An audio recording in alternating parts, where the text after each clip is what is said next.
This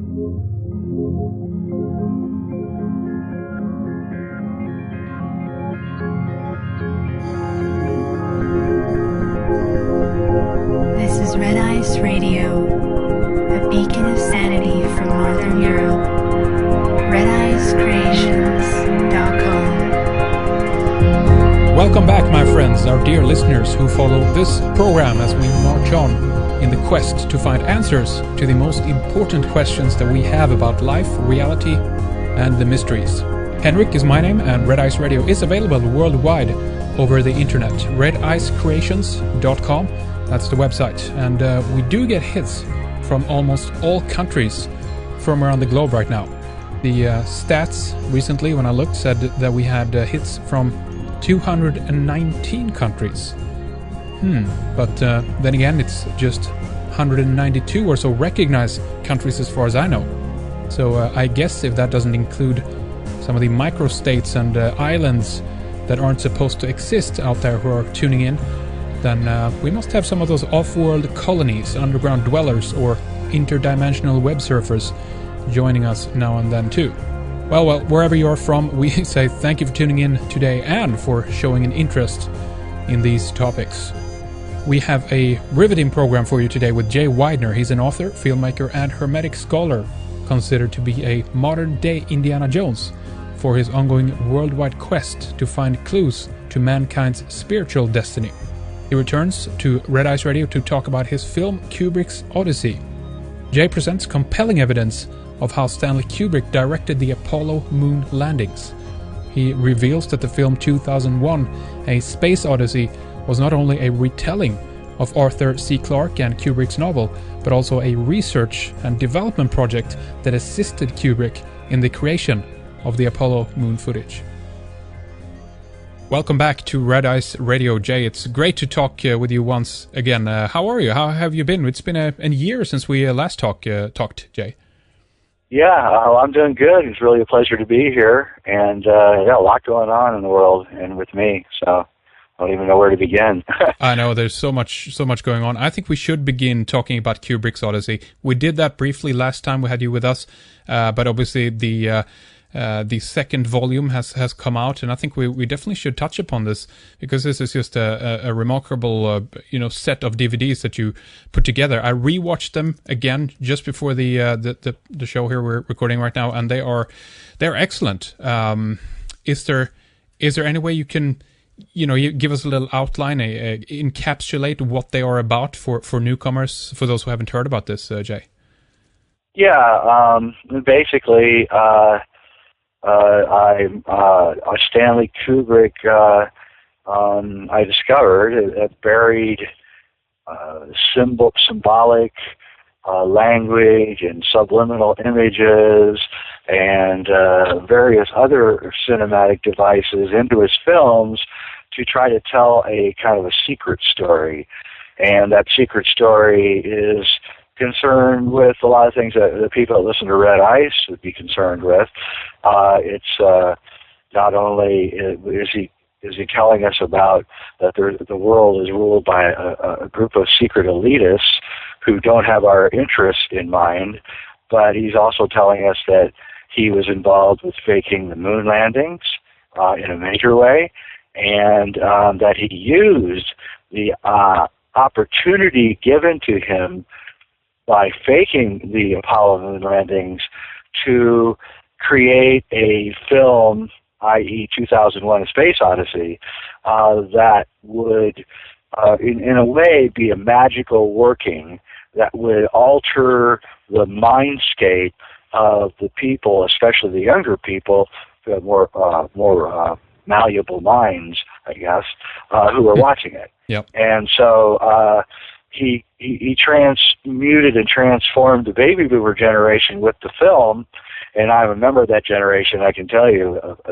the endless amounts of discussion and conversations about 2001. It was astonishing, and so from there, my first one was about Kubrick and Apollo, and the second one is about the alchemical nature of 2001: Space Odyssey, and the third one will be out a year from now, putting out one a year, and that will be out in April, I hope, of next year if I can continue my work schedule at the pace I'm going. So excellent. I'm hoping.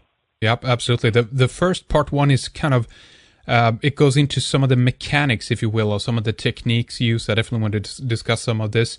It also goes quite into detail about The Shining, which, and I agree with you, when I first watched the film, it's like, what is this about really? It's very difficult to understand it. So I want to talk about that too. And then the second one, of course, is as you say, more about the alchemical nature of 2001: A Space Odyssey.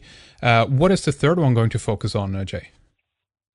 Well, it's going to be, it was the one I was going to put out second, actually, Kubrick the Magician, but so much information has come in on that particular subject that I had to, I was going to put the 2001 Beyond the Infinite film out last, because it's such an optimistic and positive view of the world and of Stanley. But unfortunately, the information coming in on how Kubrick was trying to evoke a kind of a magical thing in his films is overwhelming me, and so I had to put the third one off, because actually a lot of people who've heard shows like your show have contacted me with new information, and it's really overwhelming. And now there's hundreds of people going through the Kubrick films frame by frame, which I'm really happy to hear.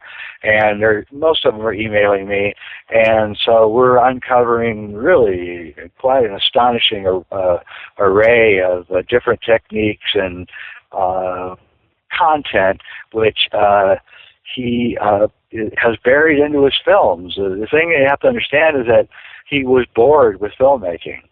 By the time he got done with Barry Lyndon, he was just bored. It's pretty obvious from his writings and from what people tell me that he lost interest in it. And so he was trying, with The Shining especially, he was trying to make a new kind of film, a film that would be multi-layered, that you would have to spend, literally years trying to decipher what he was trying to say in it. And it's really the culmination of his technical prowess is in The Shining, I think. Absolutely. I definitely want to discuss that later too. To understand the whole story of both of Kubrick's life and of his movies, I think we need to discuss that deal, if you will, that you argue in the beginning of the first one that Kubrick accepted with the American government, and also obviously how this ties into the elite. But what is this deal, Jay? Well, it's like any mafia or organized crime deal. Once the deal's offered to you, you really can't say no. So if you're ever in a position where you're getting offered a deal by a mobster or a criminal, it's probably best to get out of the deal-making process, because you're not really going to be able to say no to them. So I think Kubrick was smart enough to know that he had to take the deal. And they came to him, I believe, sometime in 1963, after Dr. Strangelove had come out, and they were very impressed, as was everybody, with the front screen projection work that Kubrick did in Dr. Strangelove with the airplanes, the B-52s, both inside and outside, the looking through the windows of the B-52 to the landscape of supposedly the Soviet Union. That's all front screen projection. Stanley's early work with it, and working on an extremely limited budget with no help from the Pentagon, because they read the script and they saw the subversive nature of the script, and they would refuse to assist him on it. So he just did it on his own, and they were really impressed with that. That's a well-known fact. And I believe that they contacted him to do the moon landings, and they offered him a deal he couldn't refuse, and if he did refuse, then he would disappear. And he may have even disappeared later because of that deal. We don't know. So the deal was offered, and I believe that he shot all of the moon landings in 1964, early 1965. He cleverly used two studios in London, one studio where he did all the front projection work on 2001, and another studio where he did everything else. And so it was compartmentalized. And another thing that people don't realize, I get a lot of detractors We say, oh, the technicians would have seen what was going on the set, and they would have said, oh, how could they hide it from that? Well, first off, this is 5 years before the Apollo landings. This is 64. He's shooting this stuff on 70 millimeter, and he's doing the front screen projection. But what people don't realize is the only people who can actually see the entire picture while you're on the set doing front screen projection is the director and the cameraman. You have to look through the camera lens to actually see what's going on. If you're just standing around on the set, it just looks like some guys walking around on a set. It doesn't look like anything. You wouldn't really even be able to tell what, as a technician, say a sound guy or a lighting guy, you really wouldn't even be able to tell what was going on outside of what the actors are doing. And because you can't really see the background projection. So this thing would only have been seen by Stanley, probably because he was mostly his own cameraman. One of the very few directors at that time who understood the technical side of filmmaking. Most film directors, especially in those days, were actually former theater directors, like Billy Wilder or any of these guys. And they didn't really understand. They depended on their technical guys to understand this. But Stanley came from the technical side and learned how to direct actors after he'd learned the technical side. So he had a serious advantage over everybody else that was making films. And I think that's another reason why they chose him, because not only did he understand the technical side, but he could direct the astronauts to do things right. And this gets really interesting. So you have the astronauts who aren't really the astronauts, they're actors. They're wearing gold visors, so you can't see their face. They never really adequately explained why you have to wear these gold visors. But it sure makes it easy if you're trying to hide the identity. And they brought in, a couple of the astronauts in for a little small shoot on Apollo 17 where you can actually see I believe it's Schmidt's face behind the visor, a couple times because, they realized that the game was getting out of hand. And by Apollo 17, Kubrick was trying other tricks that would cause people to not see the front screen projection. I think he was starting to worry that the scenes were going to get seen. And so he started doing a couple other techniques, which some people have used to prove me wrong. But I never, and what I'm talking about is I'm talking about the 360 pan that is in the Apollo 17 footage of the landing site at Apollo 17. The camera's moving in a 360 position, and everyone says, well, how could he do that in front screen projection? Right. And that's actually true. It's a very good criticism. But look at that scene, and you will see that what he did was he just did another technique that actually has been used in films before and since. And what he did was he took the same exact slide that he created the moon backgrounds, and he blew up the image onto gigantic pieces of photographic paper, and he put them in a room, in a circular room, pasted the giant images on the walls, and then he moved his camera around, and if you look, you can actually see it. It looks like photographs pasted up on a wall. And like in The Matrix, they did this with the scene where he's hanging from the helicopter. Right. That was actually shot in an Australian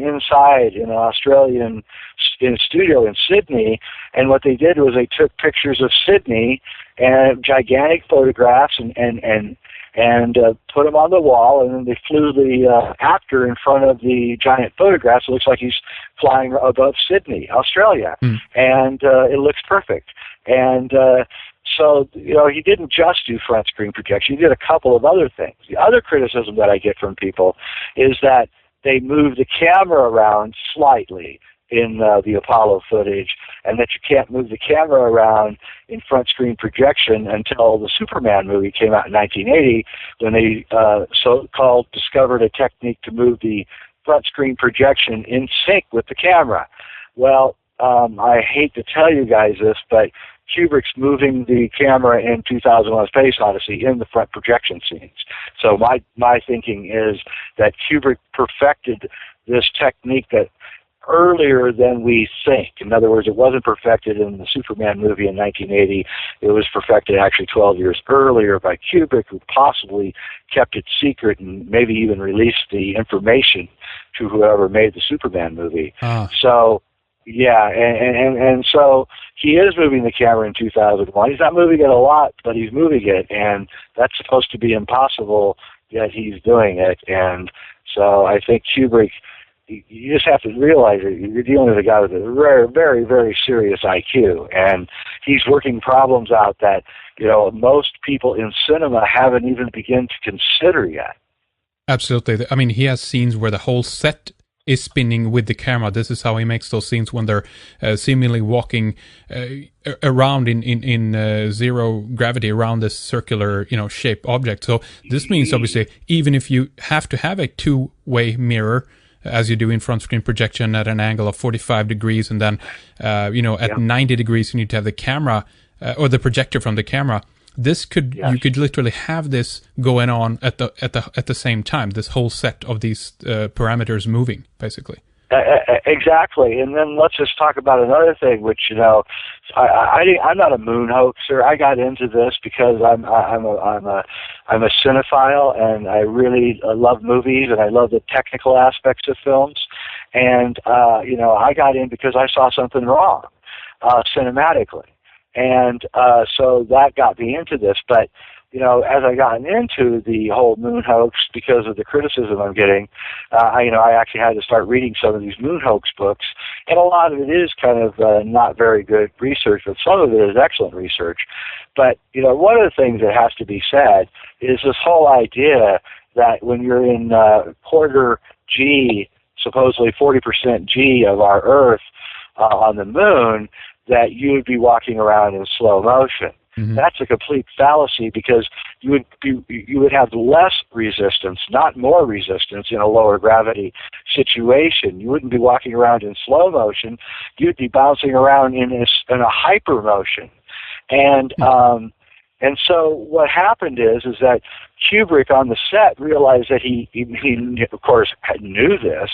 He was a smart guy, and he couldn't work it out. He couldn't get the astronaut actors or the astronaut actors in the movie 2001 to move in any way that looked real. And so he resorted in 2001 to showing everyone moving in about 65% slow motion. And what he did was that prepped us to think that walking around in zero G or in moon gravity would somehow be in slow motion, and he did that 1 year before the first Apollo landings, so that we were already thinking that was completely fine, without actually considering the fact that you wouldn't be moving in slow motion at all. And also there's another problem, which is that the suits, you can watch the astronauts on these not very good videos, but you can buy these videos and you can watch the shots, and then the astronauts are in front of the camera, especially Apollo 14 and 15, for, an hour or almost 2 hours, without the camera ever being turned off. And not once in the entire 2-hour take of these guys do they once ever let out the carbon dioxide, which has to be building up inside their suits. Mm-hmm, yeah. You never see any exhalation or crystals or steam or anything coming out of their suits, which, just begs the question, where is the CO2 going? And, after that, then you got the radiation problems. You got the problems of that NASA has never done a soft landing. They tried one time with Neil Armstrong, and he almost lost his life in New Mexico. They never did it again. They've never done it since. Yet they did 6 soft landings on a foreign alien world that they've never been to without any technical glitches ever. It's amazing. Yeah. It's absolutely amazing. Well, I mean, anyone who ever deals with technical problems, knows that it's the first 1 or 2 times you try something, you're almost guaranteed 100% failure rate. Yeah, look at all the initial rocket testing that they did. There was a lot of things going really, really bad there in the beginning. absolutely. And then things just went right, after that. And then you got to wonder, did Gus Grissom and the 3 astronauts who died in Apollo 1 in the fire, maybe he knew something about the deal had already been probably dealt with Stanley at this point, because that would be late 63, early 64. And so you wonder, was there grumbling going on in NASA about that they'd made the decision to scrap the actual launch and to go with the faking of it, and that may be the cause. I don't know. There's a lot of people that were making a lot of complaints back then who disappeared, frankly. The fundamental question of why this was done is something we want to address, and the story, as you tell it, obviously, is told by Stanley in the movie The Shining. But if we look at from the government / the elite's point of view, why did they want to do this? Why fake it if they indeed had the capability of actually going there, which could be debated, of course? Oh, they had the capability of going to the moon. They'd already gone. They did it for a lot of reasons. The first reason, which is actually the weakest reason, is they didn't want to show our supposed enemy, which really wasn't our enemy, the Soviet Union, our stuff, which I don't really buy. But the second thing is that they wanted to save all that money and put it into Black Ops, mostly the secret space program, which was thriving and going very strong by this time. And third, they didn't want us to see what's really on the moon. I actually don't believe that any of the photographs that NASA has released of the moon, videos, films of the astronauts going around the moon or any of that, I have really highly questioned whether that is even real, any of that.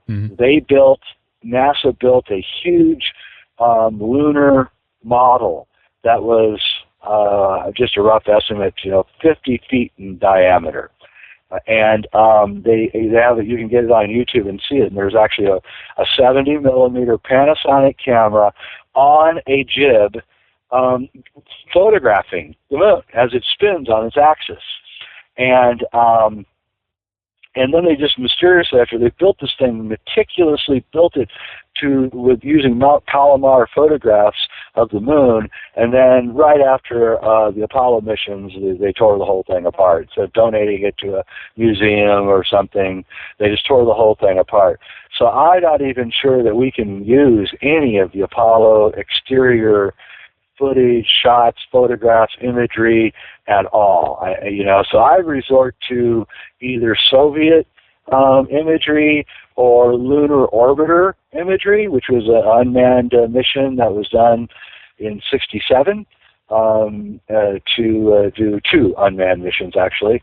And those are the real deal, and there's stuff all over those photographs. Interesting, they're not photographs, they're video images. But interestingly enough, the data tapes that the lunar orbiter recorded all of its data on, I heard 5 years ago were being stored in an empty McDonald's in Pasadena, California, and they're magnetic tape. And this place does not have air conditioning. It's very hot in Pasadena, especially in the summer, and all of the oxide is flaking off of these tapes. And it's a bloody shame, and it really is. And so, is this allowed to happen? That they want this to disappear? This material? Yeah, absolutely. Just like all the Apollo imagery has disappeared, it's mysteriously gone away. Just like they lost all the BBC can't find any of their 911 footage from that fateful day. This is the most important events in world history, and all the people who should be keeping archives can't seem to do it. They just can't. It'd be like Columbus bringing along an archiver who, on the trip back after discovering the New World, just threw everything overboard because he didn't really think it was important. The tapes have been erased. This is an easy way to rewrite history, of course, when we no longer can go back and look at the actual footage of the thing. That's right, and it's really frustrating. I spent many years going to Houston and Ames and to Greenbelt, Maryland, to all the NASA archival sites, looking at the Apollo imagery and the state of affairs that they kept their their photography lab in. I'm a photographer. I worked in professional labs for a long time in my early 20s and early 30s, and the state of the condition that they kept their labs in was absolutely a crime, actually. Mm-hmm. And they would use, instead of taking the original negative and making copies from it, or making a copy of the original negative and making copies of it, they were literally taking 8 by 10 photographs that were of dubious quality to begin with, slapping them under glass and then photographing them, and then sending those out as the archival photographs. And that's just, there's reflections on the glass. It was just criminal the way that they treated the material. And when at that, I was getting really kind of angry at NASA when I saw the conditions of how they were treating everything. Yeah. And I brought it up to them, and they got really angry at me and then threatened to kick me off the property. And I didn't want that to happen to me. But what that did was that got me thinking, why is there this cavalier attitude towards, the greatest thing that this organization had ever achieved? Right. And the answer is pretty clear. The same thing is with Hasselblad. Hasselblad, gives them the cameras that go to the moon. Okay, mm-hmm. and Hasselblad, should be very, very proud of this, that their cameras went to the moon. But if you go to the Hasselblad site, or you look at any Hasselblad history or advertising all the way back from 1969 on, they never mention it. They're not proud of it at all. They don't say it at all in any of their history. They never mention in their company's history that they are the ones who sent their cameras were sent to the moon, and all the images were taken by Hasselblad. It's like, just again begs the question, why wouldn't Hasselblad be just proud as hell that their cameras went to the moon? Right. And the answer is that they looked at the imagery when it came back and they went, WTF, what? This is impossible. Yeah. I'm sure that, and I know people in Hollywood who told me that they knew that it was front screen projection by 74, 75, but they were all too afraid to say anything. And they have the advantage on us, the audience in this case, because no one has ever seen how it looks on the moon, or how it should look, or even the technology that was used. Nobody's seen this before. So from our perspective, sure, this is the real thing, right? Yeah, that's exactly right. And then they have the advantage on us completely, and they never really tell us. I mean, if you go to NASA and you say, "Hey, how come we never see the CO2 going out of the suit anywhere?" They don't answer you. I mean, they just ignore you, and over and over. James Olberg, who is a top-notch science writer for NASA, or not? He's a private science writer, but he's very well respected science writer here in the United States. He got really angry when Fox came out with this special in the mid '90s about how we didn't go to the moon. It was actually a pretty good special. I think you can get it on YouTube. Yeah. And it was a top-rated show, I think, for Fox. And Olberg saw it and got really kind of angry because, you were saying that we didn't go to the moon. And so he contacted NASA. He said, I'm going to write a book. You open your archives to me. I'm going to write a book proving without any shadow of a doubt that we went to the moon. NASA gave him a $20,000 advance. They told him that he had complete access to everything. And about 5 months later, they canceled the project. And I'm certain that Olberg kept requesting, just like I did, certain kinds of files and documents, and he kept getting, getting stiffed.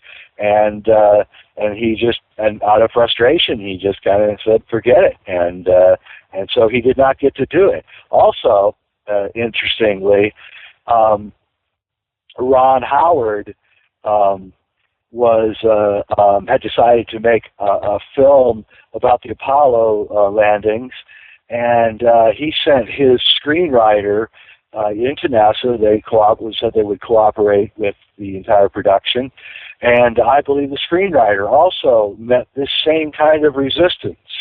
And eventually, I think that they threw their hands up and said, let's just not make a film about Apollo 11 or the Apollo program. Let's just make a film about the one time that we didn't go to the moon. That way I don't have to worry about faking.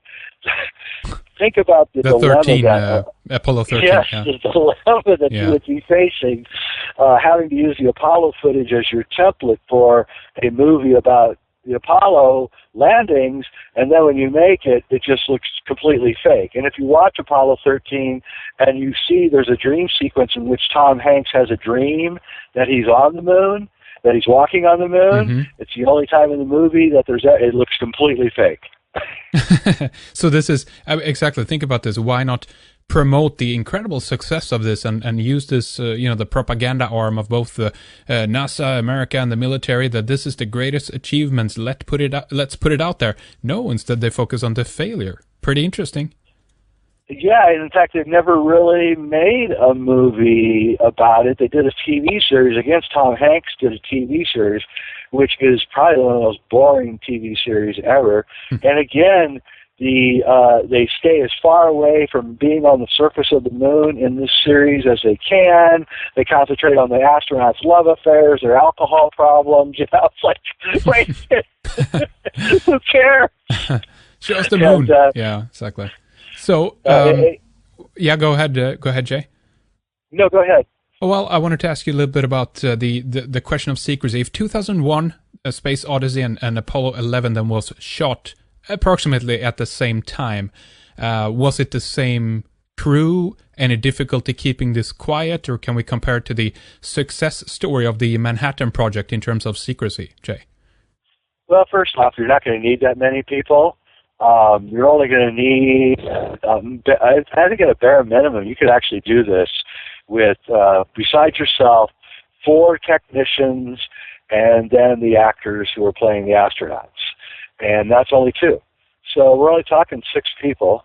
And I don't want to say this, but if there's an intrepid investigator out there, might behoove someone to go and check the technicians who worked with Kubrick on 2001 to see how many met untimely deaths soon after 1968 or 69.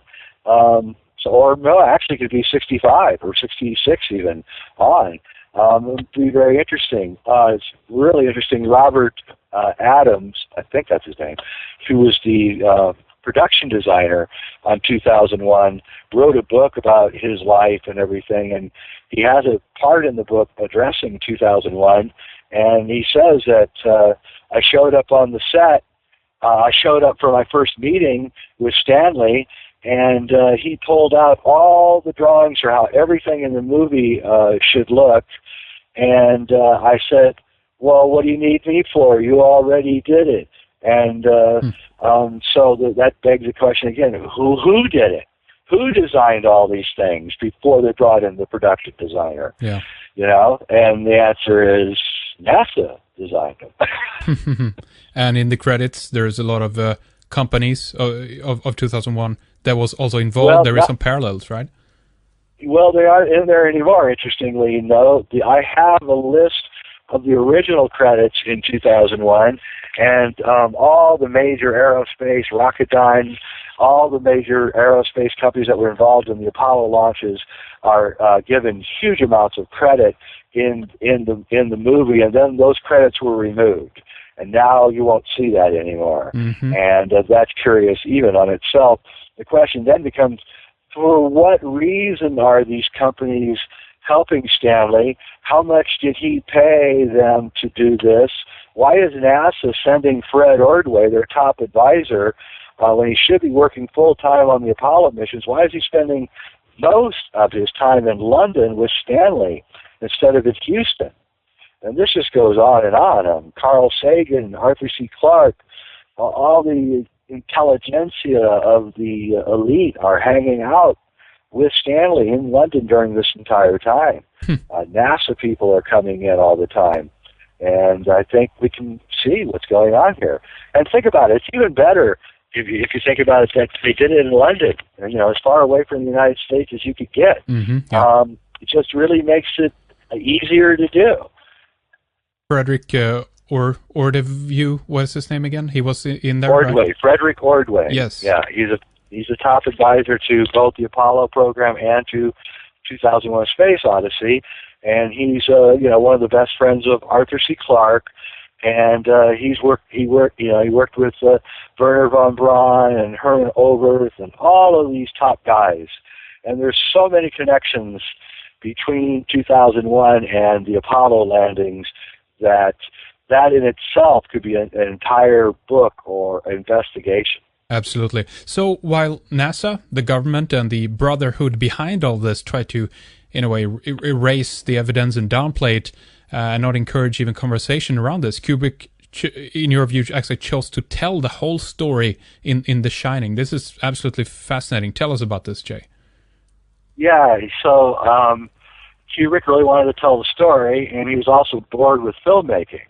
And so he was looking for the right device, I think, to tell the real story. And he came upon the Stephen King book, The Shining, and chose it. It was a bestseller, so he knew he would have a ready-made audience. So he chose that book and to make, and then he proceeded to kind of gut the book and rewrite it. And he just, left so many clues, that some very obvious and some very inobvious. The basic plot, the basic trick to The Shining is that every time that Kubrick deviates from the Stephen King novel, he's telling you the story that he wants you to know. Yeah. So so Stephen King was incredibly vexed by the movie, an angry outburst after he saw it, just trashing Stanley and everything. And frankly, I would have been, angry too if I was Stephen King, because a lot of reasons. Kubrick just kind of dismissed a lot of what were really been really good cinematic elements and dumped them. And I think this really kind of angered Stephen King too. And of course, then there's the famous scene where the red Volkswagen is crushed by the semi-truck. In the book, The Shining, of course, Jack Torrance has a red Volkswagen. In the movie, he has a yellow one. And Kubrick, by showing the crushed red Volkswagen, is basically, telling Stephen King that this is my vehicle, not yours, and this is what I think. This is the switch happening there. Why do you think that Kubrick chose to even use a novel? This is what I was kind of struggling with. Why not even write the movie from scratch in the beginning, or he used this framework? Why do you think?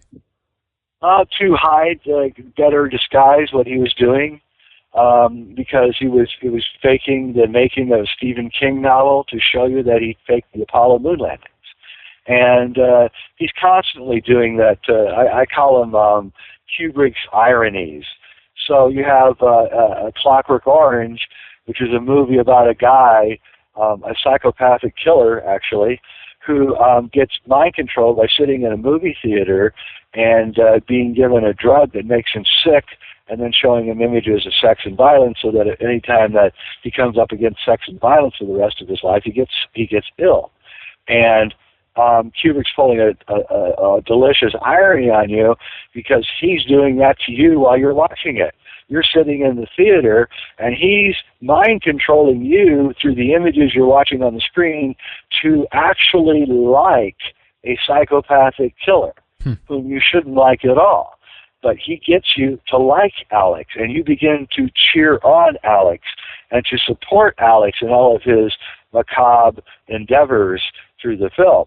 And this was really disturbing to a lot of people who saw Clockwork Orange. They were disturbed by this, it was Kubrick proving to you right there on the spot that he could mind control you.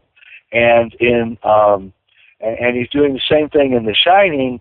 He's telling you something right to your face, and no one's seeing it. He's telling you that that there's a room room 237, in which nothing real happens.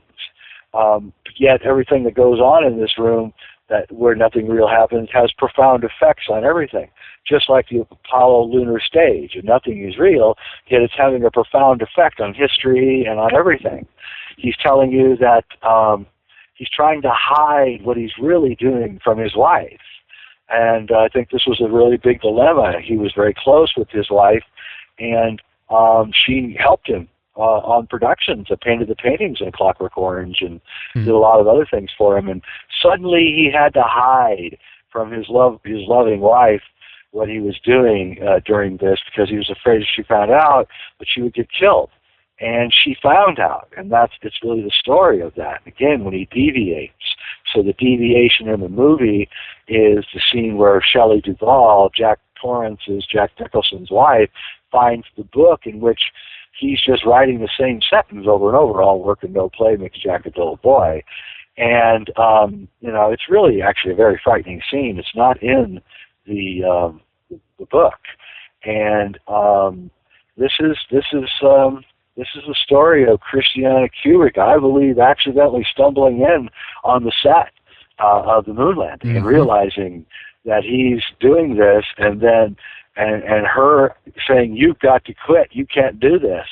And I think it's the most important scene in the movie, and it is the argument between Shelley Duvall and Jack Nicholson. And Jack Nicholson kind of reveals the whole thing he says to her, do you have any idea what a contract means? Do you know what it means to have an obligation to your employers? Do you know what they would do to me if I didn't fulfill my obligations to them? Yeah. And it's like, whoa, man. You're just a janitor and caretaker. It's not that big a thing, Yeah.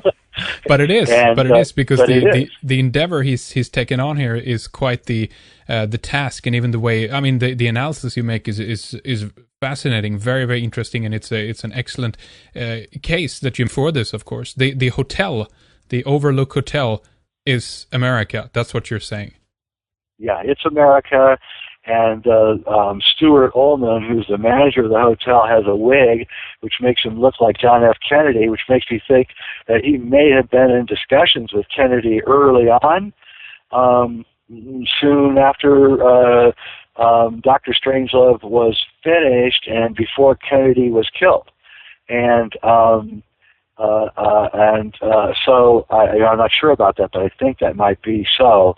And you can see they walk on they walk right over Native American symbols. There's Native American symbols all over the wall. Unlike the Stephen King novel, the Overlook is built over an Indian burial ground, so literally the spirits of the Native Americans are permeating the atmosphere, that kind of thing. This was all done on purpose by Stanley, and to show this.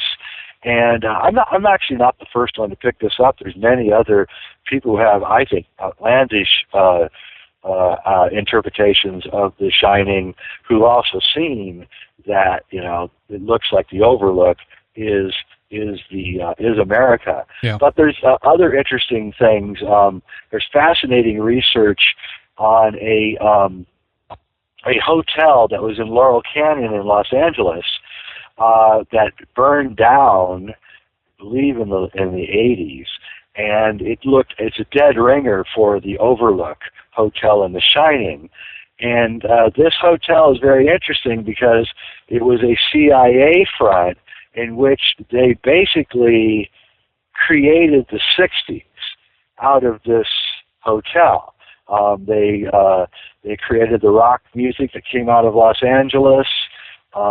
Frank Zappa, who lived nearby this hotel, which overlooked Los Angeles, he used to tell people, I know one of Frank Zappa's friends, and he used to tell people that the entire hippie movement was created by the CIA right out of that hotel. And there's great work on the internet on this.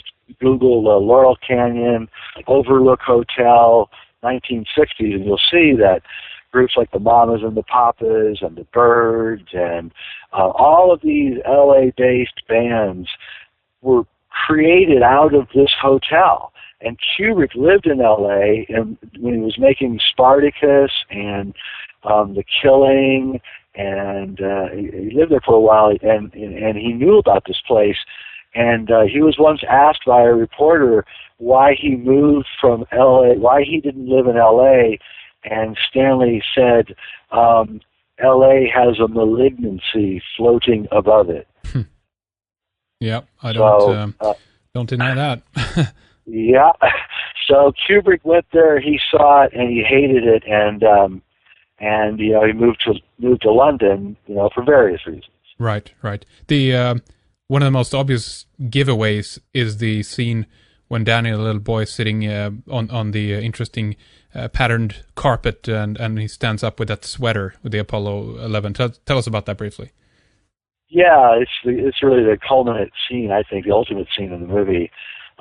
It's Danny is playing with his trucks in the hallway, and Kubrick has a really great shot, above shot of Danny playing, and you see the hexagonal pattern on the carpet, and I Googled in a Launchpad 39A, which I knew was the launch pad that Apollo 11 had gone off of, and until Google Maps, you really couldn't see Launchpad 39A, not really. Maybe if you went to a NASA site, and not a site, a location, and looked, you might actually see what it looks like from above. But fortunately, Google Maps shows it, and it's really, really close to the pattern that's on the carpeting, including the driveway that leads up to it. And what's interesting about that is as soon as it's established, that shot is established, the ball, of course, rolls down the hallway coming from nowhere, and Kubrick then cuts to a shot that's actually behind Danny, looking down the hallway. It's very subtle, but if you look, what he's done is he's either torn out the carpeting and reversed the carpeting, or he reversed the entire set. I guess it would be easier to tear up the carpeting and reverse it. And you have to ask yourself, why would he go through all of that effort to reverse the pattern on the floor? And the answer is because he knew that he was saying just a little too much. And if he left that pattern on the floor through the entire scene, then it might get seen. So it's really only in that one shot that you see this hexagonal pattern. So the ball, which Jack Nicholson had thrown into the hotel earlier and disappeared, now rolls at Danny, as if to say, like the twins that were murdered, come play with us. And so Danny stands up, and then we see that on his chest, on his torso, is a crudely sewn Apollo 11 rocket taking off, and it says Apollo 11. That's right. And Danny takes off. He stands up from the launch pad and stands up with the picture of a rocket with exhaust coming out of it, with the words Apollo 11 on it, stand up, and then he walks across the carpet, down the hallway, towards the room that in the book was called numbered 217, but Kubrick, ostensibly for other reasons, he says, changed it to 237, and he walks towards room 237, and the door is open. There's a key in the door, and it's exactly the mean distance, especially in 1968. With lasers, we've gotten a little better measurements since then. But in 1968, and in all of the textbooks, lunar astronomy textbooks and everything, the mean distance of the moon from the Earth is 237,000 miles exactly. And so he changed the name, or changed the number to match the distance of the Earth and the moon. So Danny takes off from the Earth, i.e. the launch pad. He travels the distance, 237,000 miles, of course, all symbolically, not real. He gets to room 237. There's a key in the door, and on the door it says, there's letters, say room number, ROOM, and then the old-style number, N, and a small O. And if you take just the large capital letters there, ROOM and the N, and you try to make any words in English out of them, you're going to only get two words. You're going to get moon and room. And it is indeed the moon room, which is probably what Kubrick called it, by the way. Yeah, I don't doubt it. Did someone eventually realize what he had done, and with the eyes wide shut, this was the final straw, and he was killed? What do you think? I do. I do believe that. I mean, I hate to say it because I can't really say that he was killed, and I hope he wasn't killed. But if somebody says to me, you're just a conspiracy theorist, and I have a comeback line, and my comeback line is, then I guess I get to call you a coincidence theorist. Yep. And so, is it a coincidence that he dies right after he shows the movie to the studio executives? I suppose it could be. I've just finished a feature film, and I know how much work it takes to do a shoot. With actors, and you're blowing $5,000 an hour, and it's really a lot of pressure and stress. Yeah. And so I know that it could have killed him. He almost killed me, and I'm younger than he was. But and he went through this kind of transformation as well, both in looks and behavior, I think. Oh yes, he really deteriorated quickly. Yeah. He looks really not very good the last 10 years of his life. But he also is running into all sorts of problems with his daughter, who converted to Scientology and refused to come home to visit him. The same girl, his daughter, who shot the making of The Shining, which is a very revealing documentary, and that broke Stanley's heart. And I just find it odd that he cut a deal with the two most famous Scientologists on Earth, 5 years after his daughter left London to move to Los Angeles and became a full-time Scientologist. I don't know what the backstory is there, but there are very interesting parallels between L. Ron Hubbard, naval intelligence, NASA, yeah. Scientology, and you really have to start wondering exactly what is really going on there. Jack Parsons, the Babylon bunch, as they were called. Oh, yeah. Absolutely. I'm great. I'm glad you brought that up. So, Jack Parsons, who's really one of the very first guys who created what later became NASA, his wife was, left him for L. Ron Hubbard. And Scientology, when they are asked about all this episode that L. Ron did with Jack Parsons, you know what their answer is?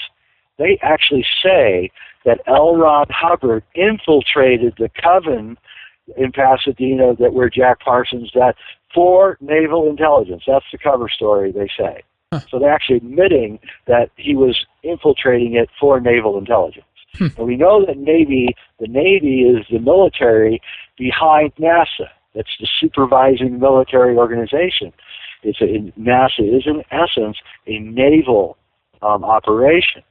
And I believe that the entire secret space program is actually operated out of the Navy. Yeah, because, what was that with the Space Command? Was it? I mean, I first thought that was Air Force, but I think you're right. I think that was under the Navy as well. It was, because they called their guys admirals. The gentleman who hacked in, I'm going to forget his name now. Gary McKinnon. The gentleman thank you. He said that they called them admirals, that the heads of the ships were called admirals. Yeah. And I was like, there you go, and it is. And the Navy, it's not well known, but the Navy is the only constitutionally sanctioned intelligence gathering agency in the United States. All the other ones are not constitutional. CIA, the NSA, none of these are mandated in the Constitution. But the Constitution did mandate a naval authority and intelligence for tariff gathering. So people, smugglers, to make sure that smuggling operations were curtailed. That was really the duty of the U.S. Navy at the beginning, was really not to defend the place, but to stop smuggling and make sure tariffs were collected. And so when the CIA was created in 1947, a lot of people in the Navy really were angry because they did not like the fact that there was a rogue operation not under their control. And there's been a war, actually, since then, between naval intelligence and the CIA. And there's a lot of talk of several Navy intel organizations going rogue in fighting this war. Mm-hmm. And you look at Jimmy Carter, he was in naval intelligence, and then you look, and he is thrown out of office in a very suspicious incident with the helicopters in Iran. And then you see that the vice president of the next guy, Ronald Reagan, is ex-CIA, put quotes around the ex-CIA. And that Jimmy Carter and his CIA head, Admiral, I'm going to forget his name too, he was also in the Navy. Michael he Aquino, fired, maybe? Admiral... No. I can't remember his name. Okay, yeah, go ahead. Anyway, he was an admiral under Jimmy Carter, and he ran the CIA before George Bush took it over under Jerry. Jerry Ford hired Bush, and then Bush left, and Carter hired this admiral, and this admiral did something. He did something called the Halloween Night Massacre, in which he fired thousands of CIA people in one fell swoop because they, I heard, were operating on a treasonous level, a rogue element level, and it's no coincidence that it was an admiral that did this firing, and they are the ones who destroyed Jimmy Carter. And they became a rogue element, and that later surfaced with Ollie North in the Iran-Contra scandal. Wow, fascinating. I want to take a break here in a little bit here, but I wonder if this could have something to do with the fact that this is admiralty law, the maritime law system, and I don't know how it exactly is on paper, but at least from an esoteric point of view, you could make the comparison between the ocean and the stars or space. Absolutely. Yeah. It's fascinating that you brought that up, because here's the thing. If you're under admiralty law, the Navy is under admiralty law, they can operate internationally without any problems, because that's admiralty law. The CIA is told that they can operate under admiralty law. They cannot operate inside the borders of the United States, i.e. under the land law of the United States. And, of course, they're not keeping that. And they are operating here. They're operating out of Indian reservations and trying to do various ways to get around it. But we know that they're operating here locally in the United States and in direct violation. And this also really pisses off the Navy. There's many more clues in The Shining and, of course, in the first DVD that we have primarily been talking about here, Kubrick's Odyssey, secrets hidden in the films of Stanley Kubrick, and the part one is called Kubrick and Apollo. So much more to it, and we've only scraped the surface. And if you want to know more, I highly recommend that you pick up a copy of this DVD by going to sacredmysteries.com. And in the second segment here, we're going to begin in a bit, Jay. I want to talk more about the second film and go into some of the alchemical stuff, because that's fascinating in itself. But sacredmysteries.com, that's the main website. Is there anything else you want to give out in terms of info or material, Jay, before we take a break? Yeah, go to jweidner.com also and get my articles. And I have a feature film coming out this September called Shasta, which is about the return of Kalki, the 10th avatar of Vishnu, who's prophesied to come at the end of the cycle and destroy the enemies of truth. And I've been waiting 30 years for Kalki to return, and he hasn't returned, so I decided to make a movie where he returns. Okay, well, it sounds interesting. jweidner.com, sacredmysteries.com, the new film Shasta, beyond the Kubrick material. Stay with us, Jay. We'll be right back with more. In the next hour, Jay Weidner reveals that besides being a great science fiction movie, 2001 is also a multi-layered revelation concerning the human condition and our place in the universe. Weidner unveils new insights into this most mysterious of films and shows us that Kubrick was telling us another story underneath the story we are watching on the screen. 2001, A Space Odyssey is actually a work of alchemy, a film that initiates the viewer into a higher consciousness and opens the mind and heart to new vistas for the entire human race. Kubrick used powerful symbols in 2001 that were designed to reveal the secret of transformation and the path to our spiritual evolution. Don't miss this next hour with Jay Weidner. RedEyesCreations.com is the website, and you should acquire a 3-month membership today to get access to the entire website. The majority of what we do for free, and we have no commercial interruptions, so your support is appreciated so that we can proceed, continue, and expand. That is the idea. Sign up for a membership if you haven't already and get access to an archive filled with goodies for you and for your friends or family. We have some excellent programs coming your way next on Red Ice Radio. William Davis on the health dangers of wheat, then Mark Webber on historical review, Germany, World War I and II, and how this has shaped the political landscape today. Then we have Mary Sean Young, the actress from Blade Runner and Dune, coming on the program. Very interesting, and a different guest as well. We're going to be talking about her own awakening and how she got into these kinds of topics. That should be a lot of fun. Then we have Kort Lindahl, Holland van de Nieuwenhof, Louise Turry, Tom Horn, Cliff High, Dean Clifford, Jordan Maxwell, Peter Halderson, Neil Kramer, Richard Merrick, Nora Gedgaudas, and Alex Newman. All the details are on the website redicecreations.com. J Hour 2 is up next. Don't miss it.